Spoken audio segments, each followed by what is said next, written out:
So, girls, this is the deal. We all want the same thing, but now there's a lot of roadblocks. Don't we find that there's roadblocks? I find that there's roadblocks to having healthy, vibrant kids. One of them is what? The societal norms, right? Isn't it normal that we give our kids like the worst food ever? Okay, I volunteer sometimes to go on lunch duty, and it was by mistake that I did that, because intentionally I haven't, because I'm such a freak and I start to like shake and like do little twitches. Do you do that when you see kids eating the stuff? I see the kids, they have all this food that's not the best ever, and that's the worst ever, and I go, wow, I don't know that mom knows that it's the worst ever, because I was giving my kids that and I didn't know it. I'm not mad at the mom. They just don't know. It's just educating the moms, because I was at that point too a long time ago. I didn't know, and you see it at my school. I look past the lunch court and I'm like, oh, I can't believe he's eating that. Oh, I can't believe he's eating that. And these people, these women aren't ignorant women. They're smart, educated women, but they just don't know, because all they see on the mainstream, the commercials and the newspaper, the grocery stores, it's the bad foods. And it's easy. It's just easier to grab that bag of Doritos and stick it in there. Sometimes I think people just take the easy route, even though it's really more damaging in the long run to the kids. So do you think maybe another barrier is that we don't really get the link, the connection, that what we feed our kids and how they behave and perform and how their health is, actually there's a connection there?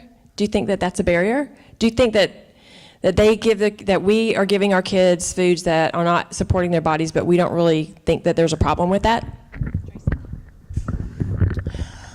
Yeah, I think that, but I think that, like Melinda was saying, that a lot of people just don't know.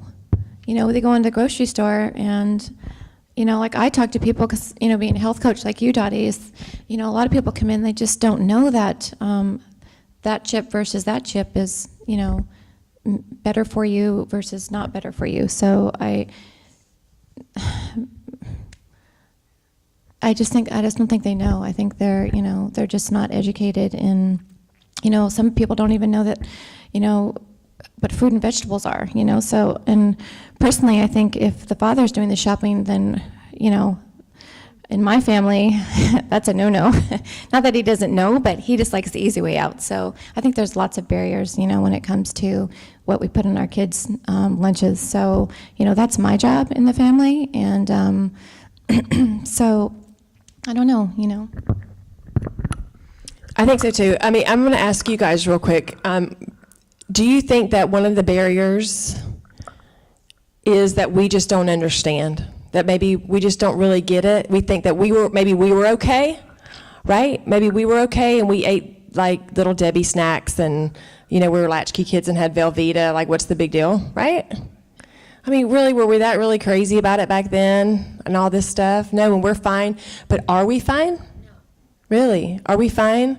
I don't think so. And I think that what I think is the lack of understanding too, and Jenny, I want to ask you this, is it's maybe not our food exactly, but what we've done to our food. You want to share a little bit about that?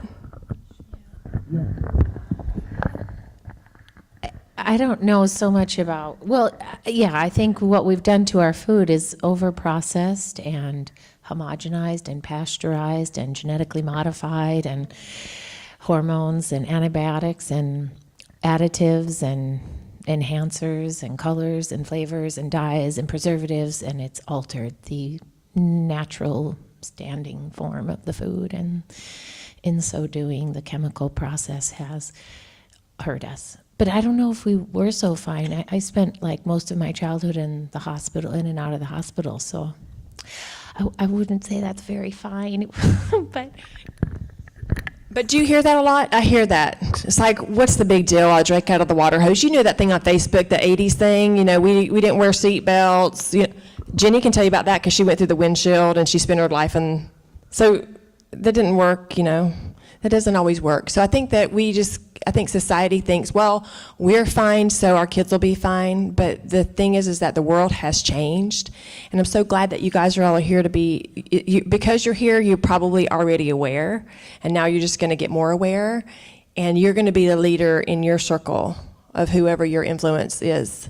That's right. I mean, if you look at the statistics in our country of people with heart disease, I think we get 500,000 bypasses a year, cardiac bypasses. 500,000, is that fine?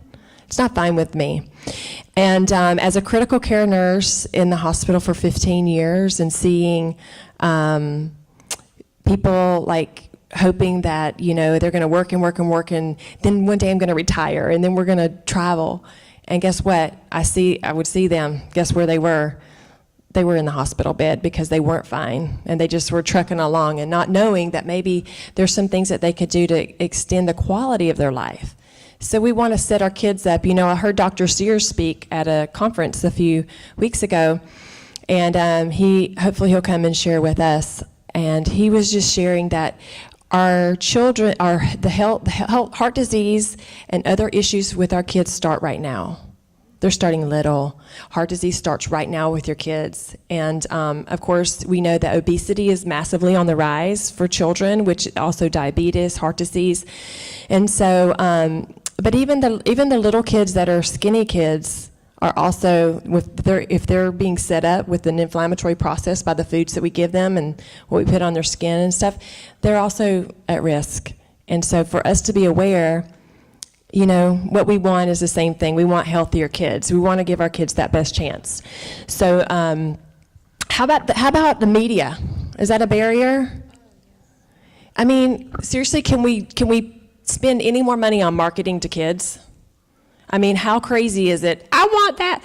Who in here has ever sat down to watch a show on the Disney Channel with your kids? Anybody? I'm serious. Have you ever counted how many commercials or messages of food and propaganda to our kids? It's insane. From TV to billboards to friends, products in the grocery store, it's insane. They know this, and they are spending billions of dollars to hijack your kids' brains by programming, and also hijacking their brains by, if you give in and start giving them that food, literally billions and billions of dollars are being spent by the food industry to find that bliss point for you and your kids. When I read this book, Salt, Sugar, Fat, if you guys want to write that down. Who's the author? Who's my book club people? We have a book club, by the way, Moms in Charge Book Club. Salt, Sugar, Fat, Mike, is it Mike? She'll find it. There's my researcher. Anyways, basically I will just say this very, very briefly, but basically he did a bunch of research from the food industry, the big hitters that are out there spending billions of dollars on marketing, and not only marketing, but actual in the testers, the tasters, the scientists. When I found out what they were doing to trick us, I got mad. I got real mad. And I'm like, people goes, well, yeah, just every now and then. And you may be an every now and then parent to give your kids that. And believe me, Moms in Charge is not an extreme organization. It's about the process. But I'm going to tell you something. When I read that book, for me, I'm like, just for principle, I want Michael Moss, like the stuff on the trees, like the moss on your back when you get old. Anyways, that's what my dad says. Anyways, so basically, you know what? If you want to like make a stand, and you know what? Read that book, and it'll make you mad. So that you'll go, you know what? Not gonna support those people ever. They're tricking us. I don't like to be tricked. We do this fun thing for kids, the Kids in Charge program that we have, which is so fun, and I hope I'm able to share it more with some of your kids. But we do this thing called trick or treat. It's what you eat. And it's like, are your treats really a trick, or are they a treat? And they're not a treat. They're a trick.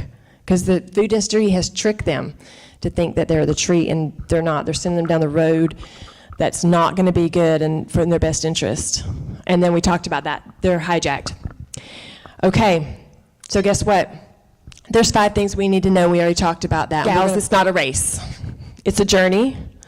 You have to know that it really matters what you feed your kids. We talked about that. Okay, so this is the whole crux of the whole thing. Our kids' bodies, we have them 9 months. We take care of them. And they come out, and then suddenly we start feeding them junk. Once they come out of our body, it's not over. They're still developing. You know, imagine that you have a womb around them. The toxins that you overload their body with, their immune systems are not going to be able to handle that. God created their bodies to handle certain things. You know, we are going to have toxins we have in the air. There's things we can't control, but the things that we can control is what we're talking about today. We're talking about what we can be aware of so that when we read the label, we don't bring that on our kids and add one more thing to be the tipping point where they get sick. Because who wants to have sick kids?